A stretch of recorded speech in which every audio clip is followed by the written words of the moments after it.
ka ng piso a day. Baka nakamaganda ka pang engagement ring.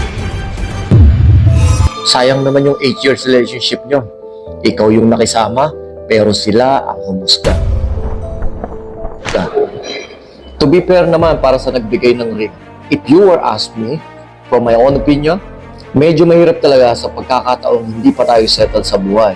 And yet, we've been trying to settle up with somebody.